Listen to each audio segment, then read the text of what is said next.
જય Shri Krishna, Har Har Mahadev. Welcome to my new blog. હું દીપ્તિ ગોર મારા બ્લોગમાં તમારું સ્વાગત કરું છું. અને આજે છે રવિવારનો દિવસ. તો અત્યારે 11:15 થઈ ગયા છે. અમે બધા છોકરા ઉપર પતંગ ચગાવી રહ્યા છે. નાસ્તા પાણી બધું થઈ ગયું છે. કપડાં પણ વોશિંગ મશીનમાં ધોઈ રહ્યા છે અને વાસણ પણ ચાપાડીના ઘસાઈ ગયા છે. અને આજે બનાવવાનું છે મારે લીલી હળદરનું શાક. તો અહીંયા જોઈ શકો છો. તે માટે મેં વટાણા બાફવા મૂકી દીધા છે અને અહીંયા મેં લઈ લીધી છે હળદર. તો પછી ચલો હવે હળદરને સરસ મજાનું આની છાલ ઉતારીને ધોઈને છીણવાની છે.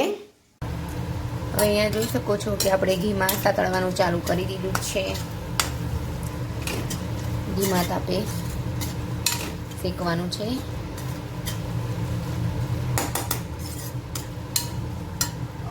જોઈ શકો છો કે હળદર સરસ મજાની સતળાઈ ગઈ છે અને અહીંયા ઘી પાછું મૂકી દીધું છે. હવે આપણે એની અંદર આ આદુ મરચાં લસણની પેસ્ટ નાખી દઈશું અને એને પણ સાંકળીશું.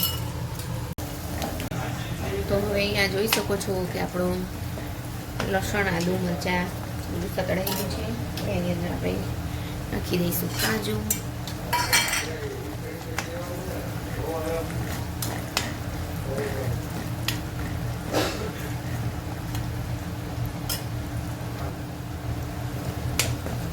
આપણે એની અંદર નાખી દઈશું ડુંગળી,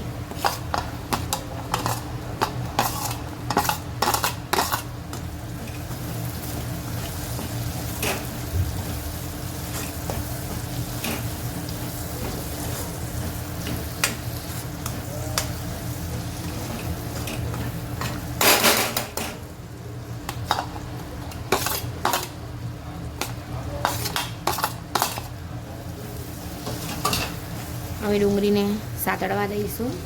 આપણે સતળાઈ જાય પછી આપણે એની અંદર ટામેટાં નાખીશું, મીઠું નાખી દઈશું.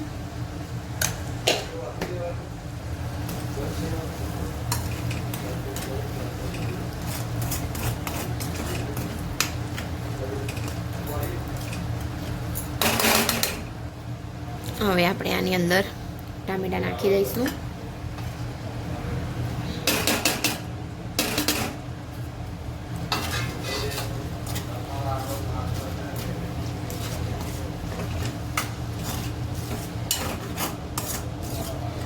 હવે ટામેટાને પણ સતળાવા દઈશું. તો ત્યાં સુધી આપણે આ દહીં લીધું છે. દહીંની અંદર આપણે કાશ્મીરી લાલ મરચું, તીખું મરચું અને ધાણા જીરું નાખીને એને સરસ હલાવી દઈશું. અને આ પછી આપણે શાકમાં નાખવાનું છે. તો હવે આપણે આની અંદર આ દહીં જે મસાલા કરીને કર્યું છે તે નાખી દઈશું.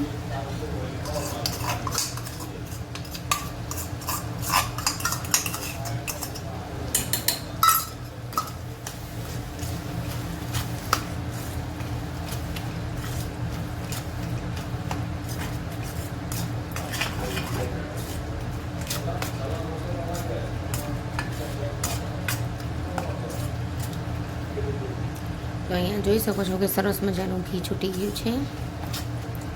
એટલે આપણે આની અંદર વટાણા નાખી દઈશું.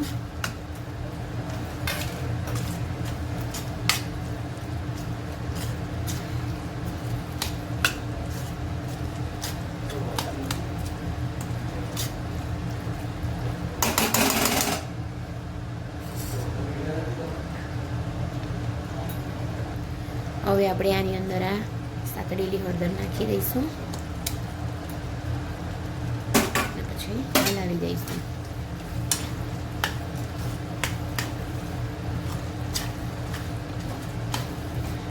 મીઠું પણ નાખવાનું છે જરૂર મુજબ.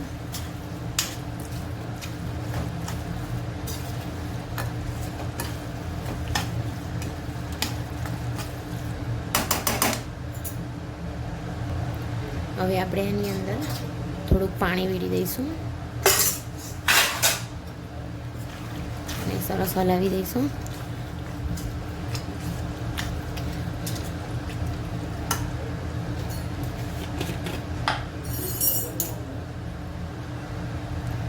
ગરમ મસાલો નાખી દઈશું.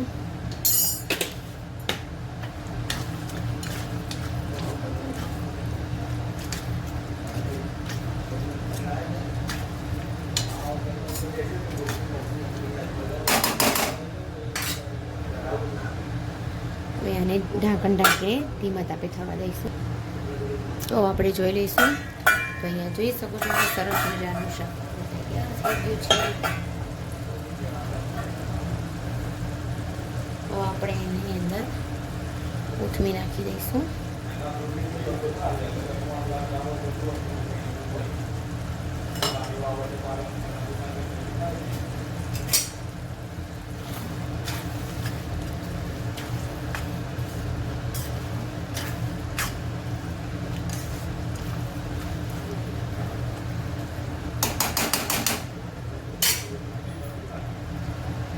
હવે આપણે ગેસ બંધ કરી દઈશું.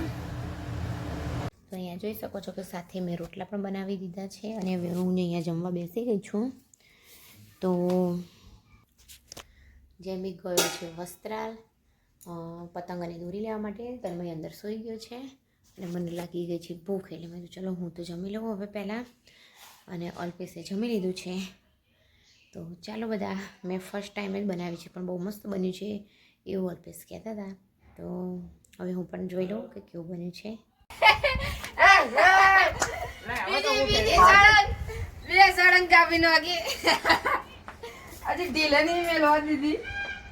જો લડકા સામને તો ઓલા દિવસની જેમ કપડા જ લઈ રહ્યો છે, જોઈ શકો છો.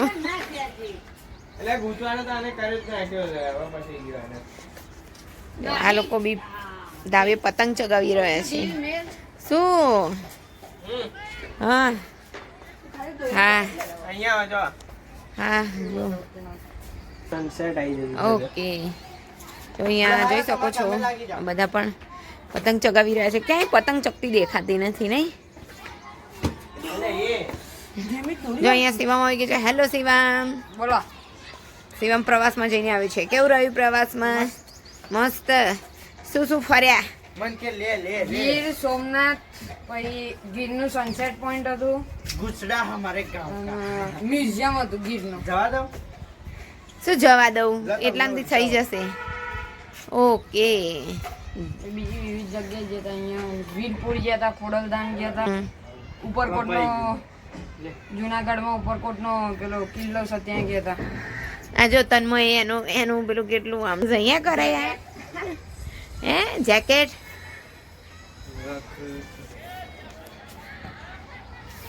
જો સામે બધા ચગાવસ નહીં.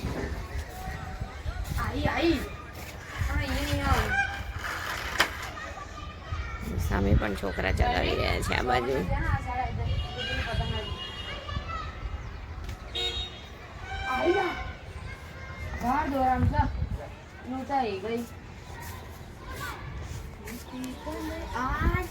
ભીમ ગાય કાકી, ભીમ હે હા જો કોકે છોટા ભીમ ઉજવ્યું છે, ઉડાડ્યું છે.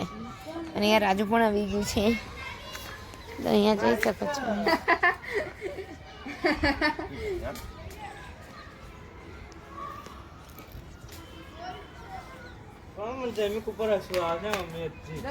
શું થયું? થોડી કર દે. चल चल राजू चल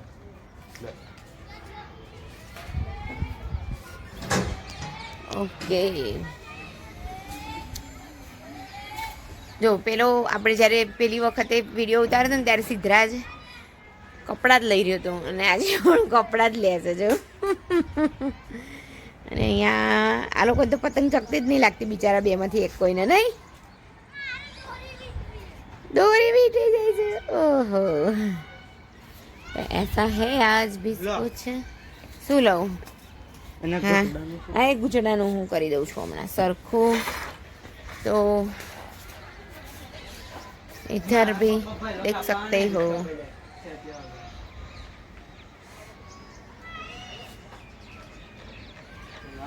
શું આ અહીંયા રાખ્યું છે, હવે પડી જાય તો ફોન બંધ. જયમી કે કર્યું છે? સામેથી સનસેટનો વિડીયો ઉતારે છે. આટલો મોટો ઉતારે જવાબ બે લાયો અડધો કલાક થઈ ગયો અત્યારે મિનિટ. કલાકની 25 છે. કાંઈ 28 લાય. હેલો ભૂમિ ક્યાં ગઈ તાર બેન હતી ચશ્મા પહેરીને આવી હતી તો હું આવી જતી રહી નીચે. આ બધું તો અત્યારે અમે આવી ગયા છીએ નીચે એટલે ક્યારના આવી ગયા તો અમારે મહેમાન પણ આવી ગયા છે અને અત્યારે હું બનાવી રહી છું સોજીના ઉપમા. તો અહીંયા બધું વેજીટેબલ્સ કટિંગ કરીને રાખ્યું છે ને અહીંયા વઘાર મૂકી દીધું છે. તો ચલો હવે હું પહેલાં એ કરી દઉં અને હજી સોજીનો લોટ હજી શેકવાનો બાકી છે અને તન્મય બસ કૂકીઝ જ ખા કરતું તાર. હા તો અહીંયા શેકાઈ રહ્યો છે સોજીનો લોટ જોઈ શકો છો તમે. અને અહીંયા મેં મસાલો કરી દીધો છે અને પાણી વેડીને હવે એને થોડીક વાર આપણે ઉકળવા દઈશું જેથી કરીને બધા વેજીટેબલ્સ પણ ચડી જાય. તો આ શેકાઈ જાય થોડુંક બ્રાઉન રંગનું થાય એટલે આપણે ઉતારી લઈશું. ફાઇનલી અહીંયા જોઈ શકો છો કે આપણો સોજીનો ઉપમા તૈયાર થઈ ગયો છે મસ્ત મજાનો. હવે ગેસ બંધ કરવાનો ટાઈમ થઈ ગયો છે અને એની પર આપણે કોથમીર સ્પ્રિંકલ કરી દઈશું. અત્યારે તો શિયાળામાં જેટલા પણ શાકભાજી મળે એ બધા ખાઈ લેવા જોઈએ જેથી કરીને અફસોસ ના થાય કે મને આ રહી ગયું મારે આ ખાવાનું રહી ગયું. તો મને તો કોથમીર બહુ જ ભાવે છે એટલે થોડીક વધારે જ હું નાખું છું. તો ચલો હવે ગેસ બંધ કરી દઈશું ઢાંકી દઈશું.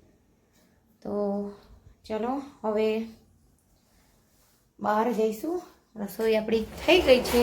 સવારે જે હળદરનું શાક બનાવ્યું હતું તે પણ થોડુંક પડ્યું છે હજી અને થોડુંક બટેકાનું શાક પણ બનાવ્યું હતું. મેં તો કદાચ છોકરાઓને ના ભાવે પણ છોકરાઓએ તો બહુ જ ખાધું એટલે થોડું ઘણું જ વધ્યું છે.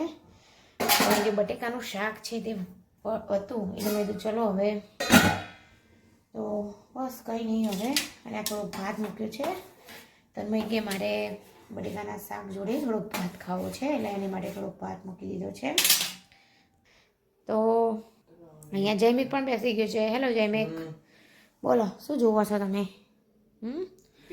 પિક્ચર જોઈ રહ્યા છો. ઓકે ધાબુ હવે આજે ધોવું તું પણ મેળ ના પડ્યો. હવે કાલે ધાબુ ધોઈ કાઢીએ બરાબર. ક્યારે ધોઈશું? બપોરે મેળ પડશે આપણે બરાબર. બપોરે ધોઈ નાખીએ. કચરો તો વરાઈ ગયો છે અને અત્યારે બહાર મંદિરમાં આરતી થઈ રહી છે તો એનું સ્પીકર વાગી રહ્યું છે તો અવાજ આવી રહ્યો છે. માની આરતી વાગી રહી છે તો કંઈ નહીં ચલો